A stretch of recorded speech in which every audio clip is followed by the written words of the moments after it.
السلام علیکم ورحمۃ اللہ وبرکاتہ۔ میں غیاث احمد رشادی، صدر صفا بیت المال و صدر ممبر و محراب فاؤنڈیشن انڈیا،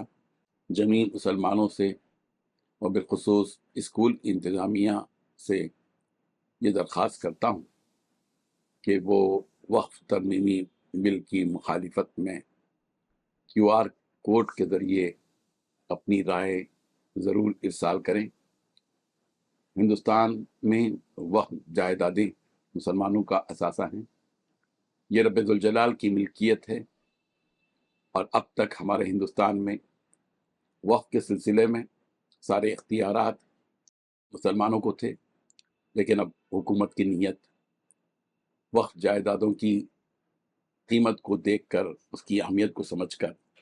اپنی نیت بدل رہی ہے، اور اس کوشش میں ہے کہ وقف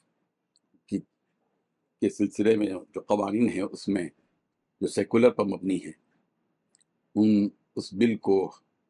میں ترمیم کی جائے۔ ظاہر بات ہے کہ ہم اس کے سراسر مخالف ہیں۔ ہم ہرگز یہ برداشت نہیں کر سکتے کہ مسلمانوں کی وقف جائیداد کے سلسلے میں حکومت اپنی نیت بدلے اور حکومت میں اس کے اختیارات جائیں۔ وقف بورڈ ایک مستقل محکمہ ہے، حکومت نے اب تک بھی اس کو تسلیم کیا اور وہ مسلم ہے، لیکن اس کے باوجود اس میں جو ترمیم ہے اس سے خود اندازہ ہوتا ہے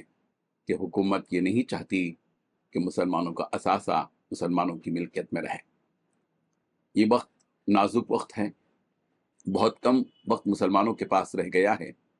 13 تاریخ سے قبل ہم کو اپنا ووٹ دینا ہے، ہمیں بتانا ہے کہ ہم وقف کے سلسلے میں جو ترمیم کرتے ہوئے جو بل پیش کیا جا رہا ہے اس کی منظوری کی کوشش کی جا رہی ہے،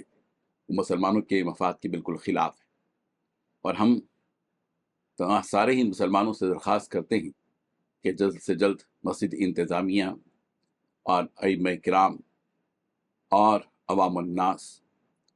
ہر محلے میں اپنے اپنے جگہوں پر کیو آر کوڈ کے ذریعے سے،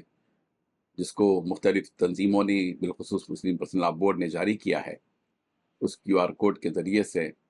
اپنی رائے پیش کریں اور ارسال کریں۔ یہ وقت کا تقاضا ہے۔ اسکول انتظامیہ، ظاہر بات ہے کہ ان کی ایک بڑی اہمیت ہے، ان کے پاس بچے ہیں، پیرنٹس ہیں، ان بچوں کی ذہن سازی کرتے ہوئے ان کے ذریعے سے پیرنٹس تک کیو آر کوڈ اگر بھیجا جائے گا تو ظاہر بات ہے کہ بڑے پیمانے پر ہمارا ووٹ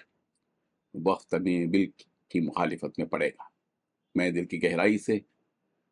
درد مندانہ اپیل کرتا ہوں کہ وہ اس جانب توجہ دیں۔ جزاک اللہ خیر۔